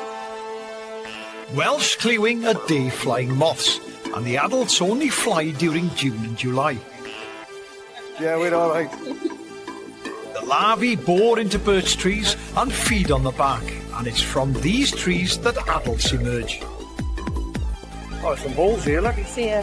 Are these, that's what I these can see are, a mix of holes here already. Right. And this will be your Welsh clearwing because it's really smooth and even, 5 millimetres. Now these sort of bigger ones, they're probably beetles of different types. Right, that, but it does help you. The tree is obviously very tasty to a lot of insects at the minute. Oh, I can see an exuviae. Oh, can you? Where? Yeah. What have they got? So this has told us that there definitely has been a Welsh clearwing Oh, wow. left this tree. So that is kind of the skin of the pupa, is it? The pupa? It is, yeah. So it's hatched from there, the moth, dried up and then flown off. Yeah, it's blown off and That's what's on the exuvium looks like. yeah, it is very distinct, you know, it's quite papery. And you very often find it out of the holes, so we know that's totally fresh for this year. And sometimes it's worth looking around the base of the tree, because they're papery, they can fall out and you get them caught up in spiders' webs and places as well. So always worth having a look around the bottom of the tree. I've actually brought with me some pheromones. This is what the surveyors use, isn't it, to attract, to find whether the moths are present or not. And what pheromones are, should you know, is when the females emerge, they release this scent, like pheromones, to attract the males. So if you get one out of there, Okay, yeah. and then this mimics that. So what I'm hoping is that if we stick some of this up, we might be able to get an adult. Should I wedge it in? Wedge it in here. Here we are, behind that branch there. Like that. And that should be releasing pheromones now into the air. And hopefully any adults around. Was it between? Here, one now. Oh wow! Oh, and it is. Oh, look at that. Yes, I think that might be it. Yeah, it is. Look. Oh yeah. Oh, look at that. God, those pheromones work quickly. They don't just. Oh wow, look. Oh, So you can see how it's like almost patrolling a bit like a dragonfly, isn't it? It's you almost know? wasp-like in appearance, isn't it? Yeah. How brilliant is that? You can smell it on my fingers, can't it? Yeah, that's exactly what it's doing. It's following the pheromones onto your thumb there. Wow, You can feel its little wings. So that one came immediately. Where did it be? Where do they hang around? Well, they'd have been hanging around not very far, I should think, from these trees, either just sunning itself waiting or flying around and checking out. The pheromone lure has given us an immediate result, and there could be other moths around, so we're hanging more pheromone-drenched tissues. There we are. Yeah, there's a nice bit of breeze as well, isn't there now?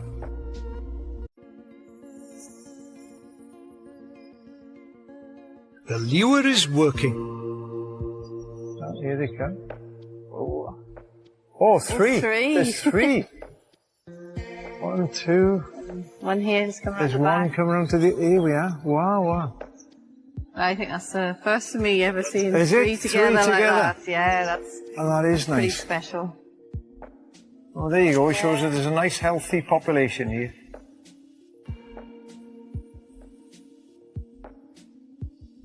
Going at it a bit, isn't it? Yeah, he's a little bit confused, I think. He's expecting to find a female. He's found a damp old bit of Snotty tissue. tissue, and that's it. Poor thing. Imagine how disappointed he is. Yeah. Look, we've got one over and here. the other one as We've got well. another one over here as well. Come on, look at this one. You going to land? Oh, look, you can see the Oh, tips wow, of his, look at that. You can see the tip of the antennae. tail on that one, can you? That is pretty cool. You can see his yellow band then on the tail as well.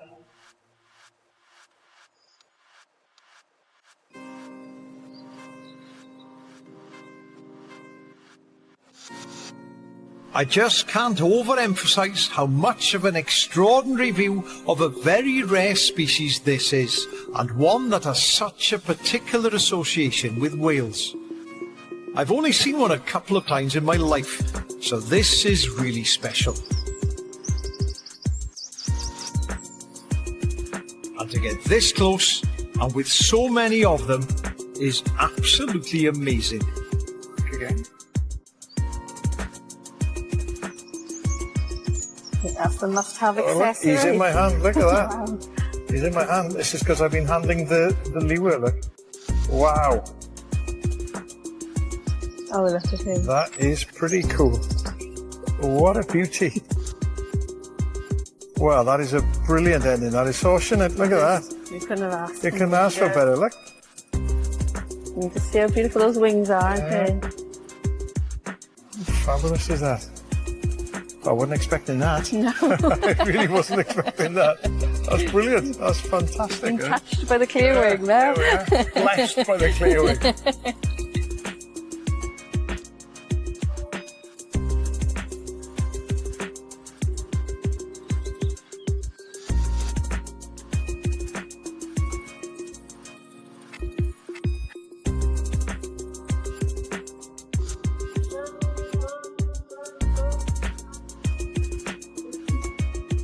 In my next trek in the last wilderness of Wales, I'll be looking for a bird that you wouldn't expect to see in Wales. Oh, it is. It's her. But one has been living in the Cambrian Mountains for almost a decade.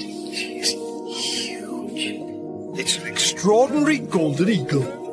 That is by a million miles the best bird I've ever seen in Wales.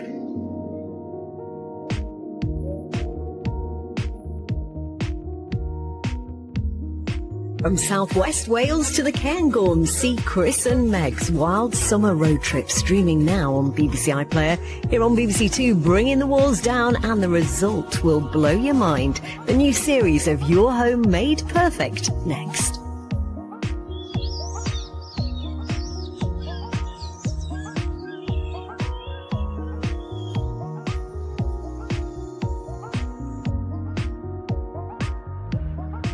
I'm tracking wildlife in one of Wales's extraordinary landscapes, the Cambrian Mountains. These remote uplands form the heart and spine of Wales. With a handful of roads crossing this stunning area of mid-Wales, much of the landscape is only accessible on foot. Wildlife can be incredibly difficult to find here. But when you do find it, it's usually very special. It's a trek in what can be truly described as the last wilderness of Wales.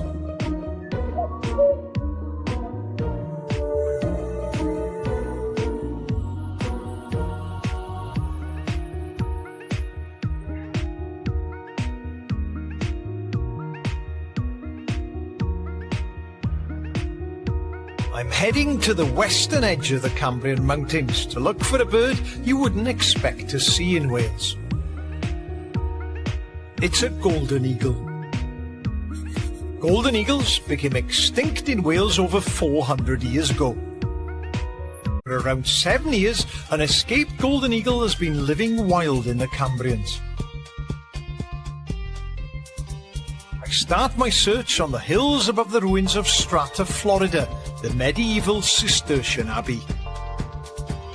There have been regular sightings of the eagle in this area.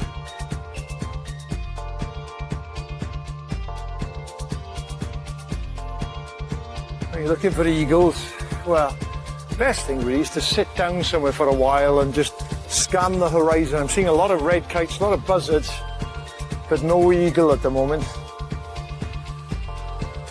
For a big bird with a 7-foot wingspan, you'd think that it's easy to find. But it'll have a huge home range and could be anywhere in a 40-mile radius. I'm heading up one of the valleys that leads eastwards out of Tregaron now. And I'm going to meet a local bird watcher. And the good thing about this area is that you've got a handful of really good and really active bird watchers. And if I'm going to find the eagle, really I need their help. And this one, Liz, she knows more about the eagle probably than anyone else. So if it's in this area, if it's in another area, Liz is the person who'll know. Hiya, Liz. Ah, How are you? Nice to see you. Nice to see you. What have you seen then? What have you seen? well, not a lot this morning. No. Bit windy and wet. So does it spend most of its time in this area here? It doesn't wander, you know, all the way over the Cambrians to Priadur and the Iolo Valley? Well, and we're all not getting reports of it from further afield. So, and you know, like 9 times out of 10, if you come up here, you'll see it sooner or later. And it's been, what, is it 7 years it's been out here now? Well, 9. 9 years it's been here now? It started off in a valley further over near Strata. Yes. And moved along the escarpment, and then it found this, and I think this suits it. Yeah. A mix of habitats, so a mix of prey. Its main prey in an area like this will probably be wild rabbit, and there must be plenty here at the moment for it to be a regular visitor.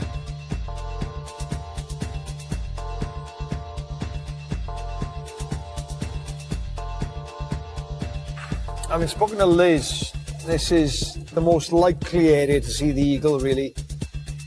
And there's a lovely ridge here, look. running right along here. And if I was in Scotland now looking for eagles, I'd be looking on the horizon along ridges like this because they'll use the wind. Unfortunately, the weather's closed in. It's really dull and it's rain. Something on a rocky outcrop. Let me just find somewhere I can pull in with a view. Something on a rocky outcrop up here.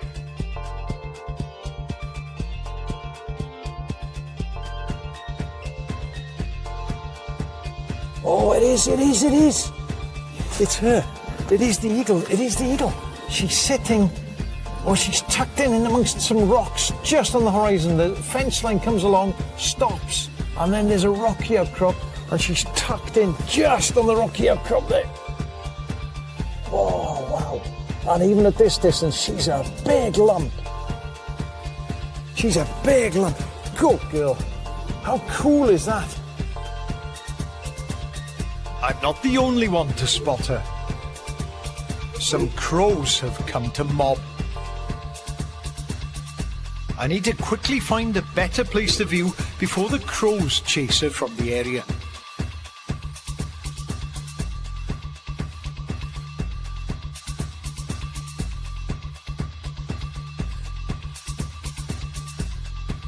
Oh, she is massive.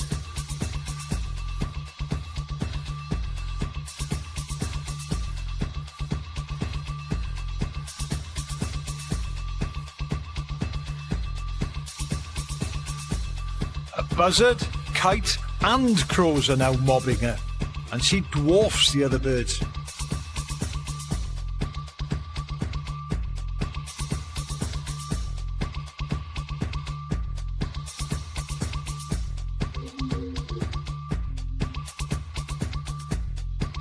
What a bird.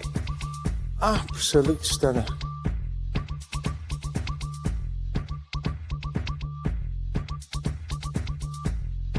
Here comes the rain. The rain's coming in again now, and what I really want to do, I don't want to harass her, but I want to find out, where does she go? Where does she hunt? She go up on the hills, she come down onto the lowland. Where does she roost?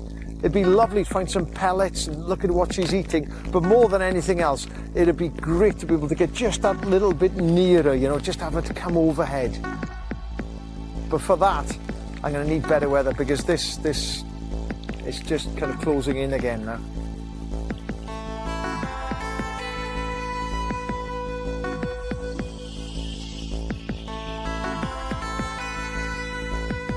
I've returned to the valley on a much better day for eagle tracking.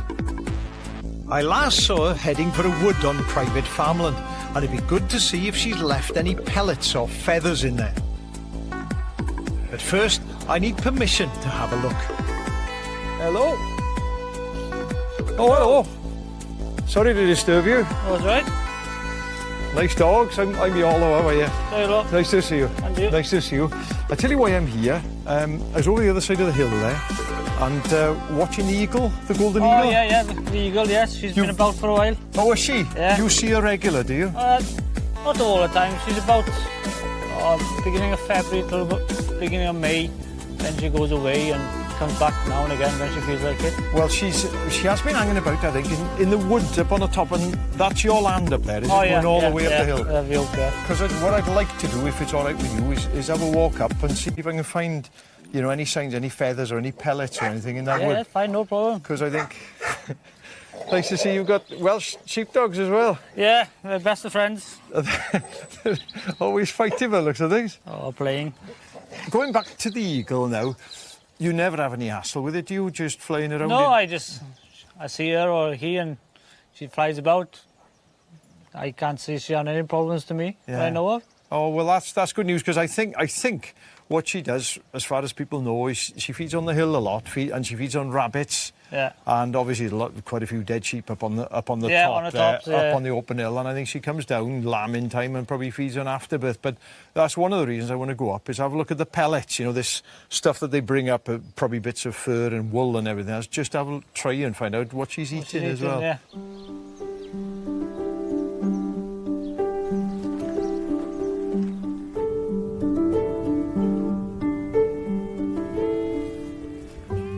people climb up here. But I was looking at the eagle from far side of the valley over there. So it would have been perched up on top here, I think. See, there's a rocky outcrop here. It's been on here more than once. There's no wonder it spends its time up here. Look at the view it's got down to Tregaron, and then most of Ceredigion over there, and then the other way up into the mountains. And for an eagle, you know, all it's got to do is open its wings and it's there in a second. No, there's nothing obvious here, because the pellets, a golden eagle pellet, is a huge thing. Huge thing. I hope we find one. It gives us a clue as to what it's eating and what it's surviving on here in Mid Wales.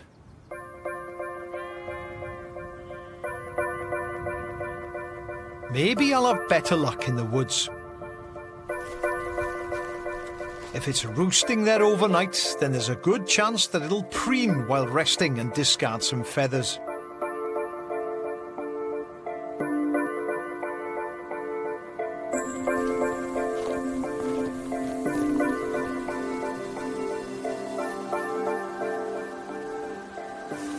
Oh, hang on. Look at this. Oh, that is interesting. Look at that. Now then, it's quite difficult because you've got buzzard in here, you've got red kite using the wood as well, and hopefully a golden eagle. Now I've seen a lot of buzzard feathers, I've seen a lot of red kite feathers, not so many golden eagle feathers, but that patterning on there is very interesting because she, the eagle, has got that kind of patterning on her wings. She's quite mottled for an eagle. It's not a long feather, it's not one of the main primaries, but it's quite a broad one. It's not a buzzard, pretty confident of that. Don't think it's a kite. I think that's a golden eagle feather. I think that's a golden eagle feather. And there's some whitewash here, not enough, but there's some whitewash here. So we're on the right track, I think. Let's have a look around.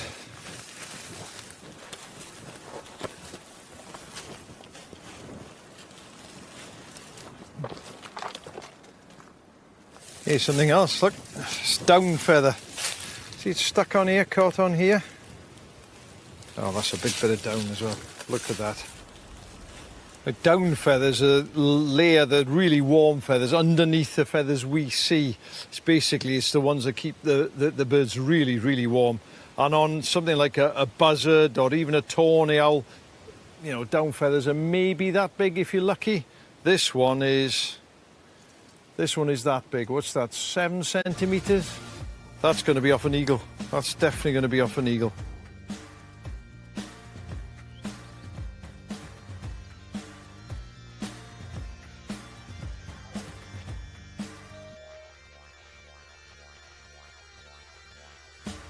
I watched the wood a number of times through the summer and early autumn. But the eagle never returned to the woods. It must have found a better roost and a better hunting ground elsewhere in the Cambrians. And then there were reports of it in another valley in the uplands near Tregaron. Word is that it's been hanging around, she's been hanging around this hillock. It's like a small hillock here. Spent a lot of time up here. And the reason I think is because there are rabbit warrens here on both sides. See some on this side of the hill, then more the other side of the hill. And according to the local farm, what she does, she just perch up.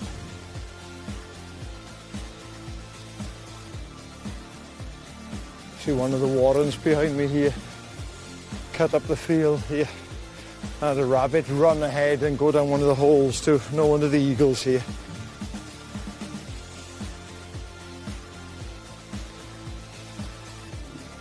And when she is up here, it's not eagle, but it shows that other birds of prey. It's a pellet, little bit, what's left of a pellet. It's been very wet. Probably something like a buzzard or something like that. Other birds of prey will use it as well, because they're all feeding on rabbits and carrion earthworms and beetles up here. Keep looking around. You've got that feeling, you know, when you come up here that she's watching me somewhere. She's watching me somewhere. She could be 2-3 miles away. Fantastic eyesight. She'll know that I'm here.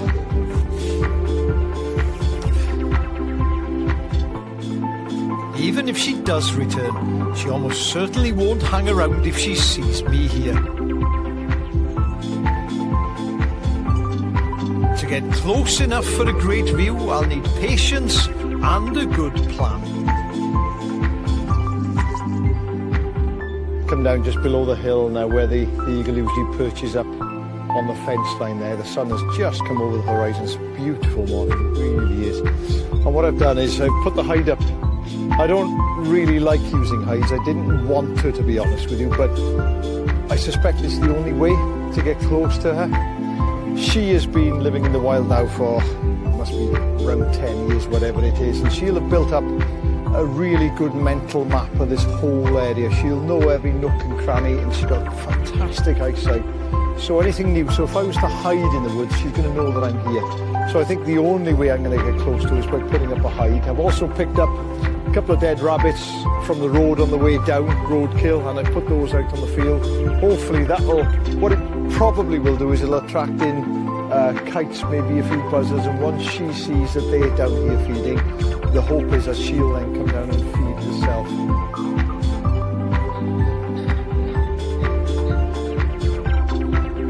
The local scavengers soon notice the dead rabbits.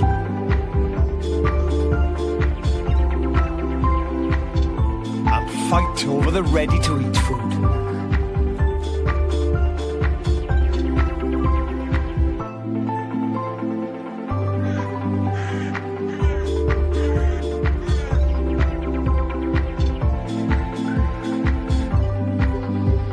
It's all starting to kick off here a bit. Quite a few kites around, 2 kites on the floor. One actually's having a standoff with the 2 crows. There have been 2 crows there for a long time now. And the kite has seen them off. And one of the crows has gone round the back of the kite and is trying to pull its tail to get it off. You can hear the crows now kicking off a bit. And there are quite a few kites in the air as well. Maybe 6 or 7 kites in the air. So I'm quite hopeful we might get something now. I think with Eagle, once she's comfortable, she sees that the other birds are down here feeding. She knows there's food here now. I think we might get lucky.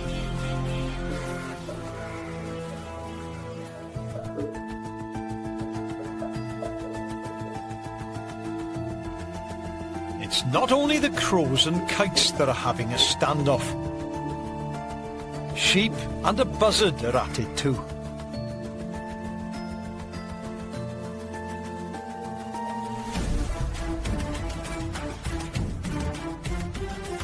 The poor buzzard is simply not strong enough to take the rabbit away from its tormentors.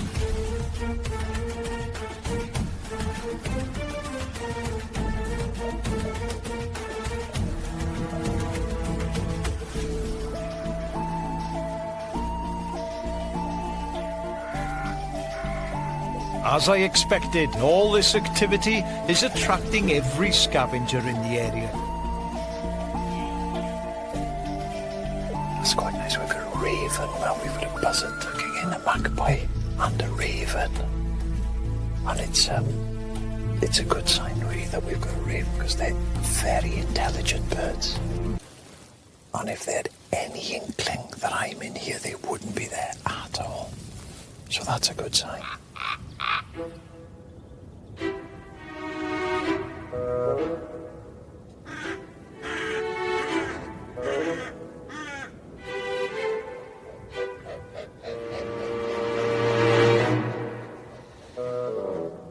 That's fantastic, just watching. There's a buzzard feeding away here, and the magpie is trying to get at the carcass, and it's pecking, trying to get hold of the buzzard's tail just to annoy it and to try and pull it off. And the buzzard's just turning around and giving it stare, glaring at it. But the magpie's not giving up, it's coming back and having another go again. Very persistent.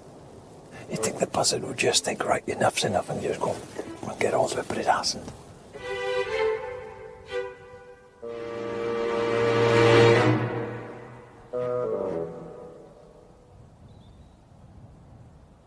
Oh wow, she's there, she's there. She's just, oh wow. I thought the kites were big, but she is massive. She's just coming around, she's just having a look. Come on, girl. Oh wow, you can tell she's there. The crows, it's all kicking off. Come on, girl. She's gonna come down, she's gonna come down.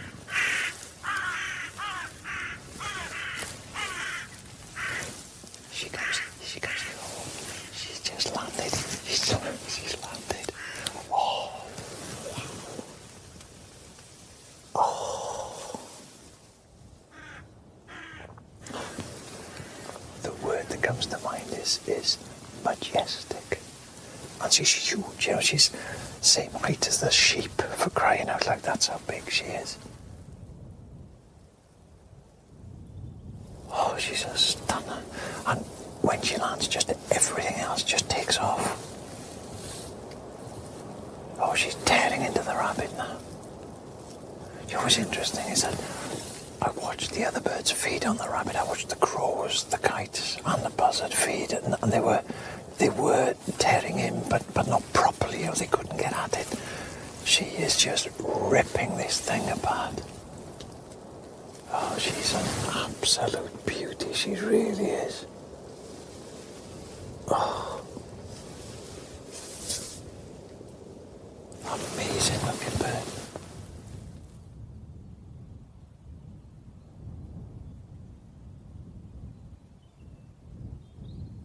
And even if she had hauled that rabbit by herself, you know, it's a sheep of taking her off as well.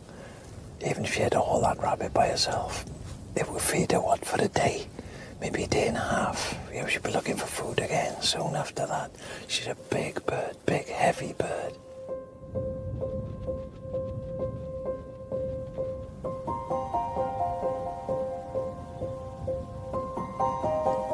This is one of those amazing moments where, you know, here I am, 40 metres away from a golden eagle in the Cambrian Mountains of Wales.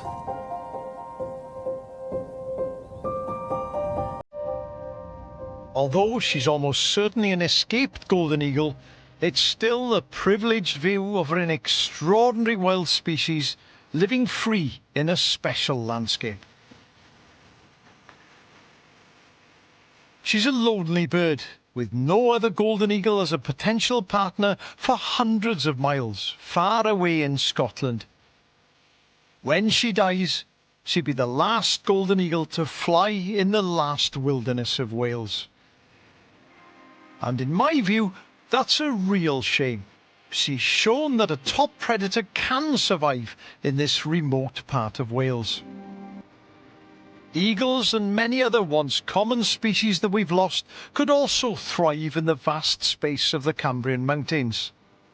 They would just need management, understanding and respect to ensure a good balance of nature with other land uses.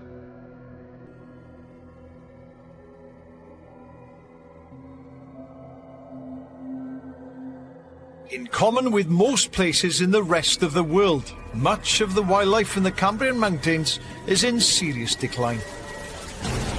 Whilst the landscape looks wild and stunning, it's in real danger of becoming barren of wildlife. One example of the alarming decline in species is the Atlantic salmon. They're still present in the Cambrian rivers, but the numbers we see today are nowhere near those recorded in the past.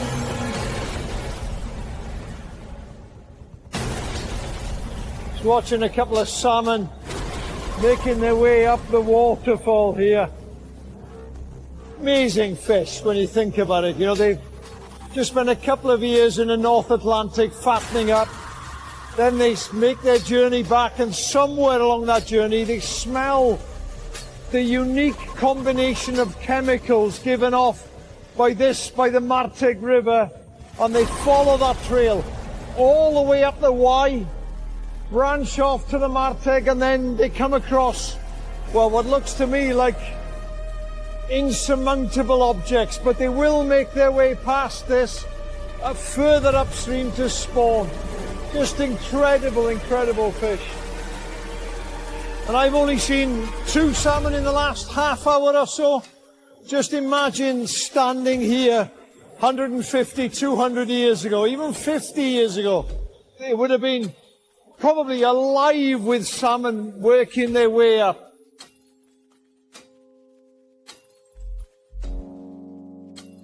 These are wonderful wild views. And we must ensure that we can still see them in years to come. We know that species declines in the Cambrians often isn't a result of the activity of the people living here, as many of the migrant species, like the salmon, have been mainly affected elsewhere. But at least let us make certain that our home patch is suitable for them when they arrive. The Cambrian mountain area is, and always has been, an important part of Wales. Famous rivers like the Wye, the Severn, the Teifi and Towy all have their sources here. Over 100 years ago, many more people lived and worked here. Over 1,000 old mines have been identified in this part of Mid Wales, and it used to be one of the largest metal producing areas in Britain. Many of the mines were dug in astonishingly remote and inaccessible areas. This industry must have caused considerable damage to wild habitats at the time. But unlike today, wildlife wasn't in a critical state. It coped with any damaging impact because there was still plenty of wild habitats around with a good pool of species for recovery. It's amazing to think today that you had hundreds of people working here in this area.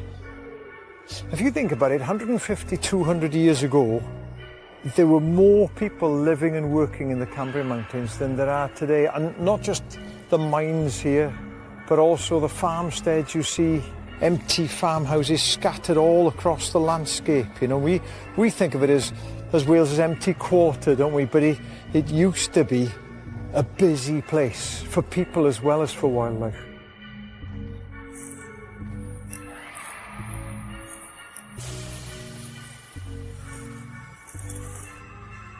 The people have mostly disappeared from the remotest areas of the Cambrian Mountains. But many of our threatened species are still hanging on, but only just. It's a place where curlew and golden plover still attempt to breed.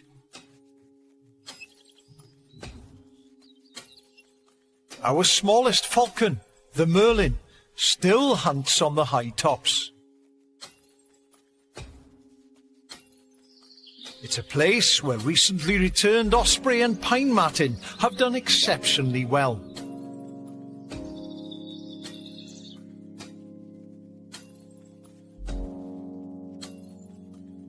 Red squirrels survive here.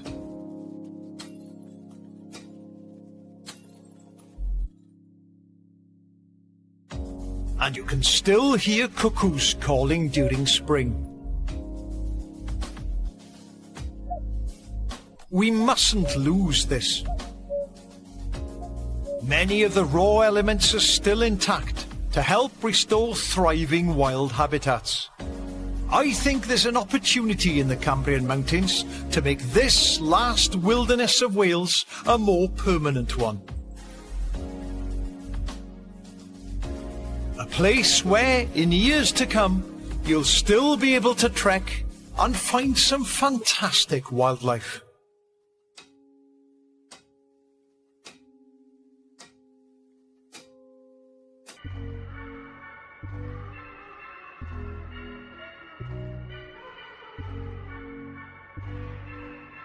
Two friends, epic sights and a lovely bit of chit-chat. Hit the banks with Mortimer and Whitehouse Gone Fishing, streaming now. And Making a Difference, how a behavioural expert aims to help with challenging pupils. Brand new Don't Exclude Me, here in an hour. Next up, the Hairy Bikers. Go north.